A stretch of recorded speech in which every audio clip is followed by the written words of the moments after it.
Russia said February 9 that President Vladimir Putin would not tolerate any ultimatums over Ukraine after a report said Germany had given him until Wednesday to agree a peace plan or face new sanctions. "We've already said everything about the tone of the negotiations," Putin's spokesman Dmitry Peskov said on Russian radio. "No one has ever spoken or can speak to the president in an ultimatum-like tone much as one would like to."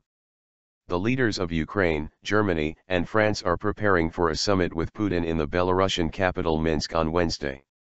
The meeting aims to end 10 months of bloodshed in eastern Ukraine as Washington mulls whether to arm government forces against pro-Russian separatists. Putin warned on Sunday that he would go to the summit only if the leaders managed to agree on a number of points by Wednesday. He did not elaborate. Putin hosted Merkel and Hollande for late-night talks in the Kremlin on Friday, the German Chancellor's first visit to Russia since the beginning of the Ukraine crisis more than a year ago. The Wall Street Journal reported on Sunday that Merkel had given Putin until Wednesday to agree to a Franco-German peace plan for Ukraine, failing which Moscow faced further sanctions.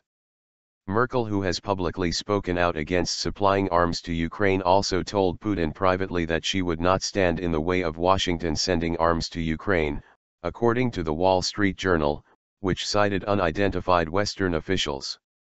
1,500 Russian troops, military equipment enter Ukraine, Kyiv.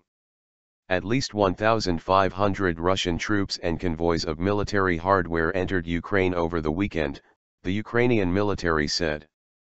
1,500 Russian soldiers and 300 pieces of military equipment, including Grad missile systems, crossed the Ukraine-Russia border on February 7 and 8, Ukraine military spokesman Andriy Lysenko told journalists.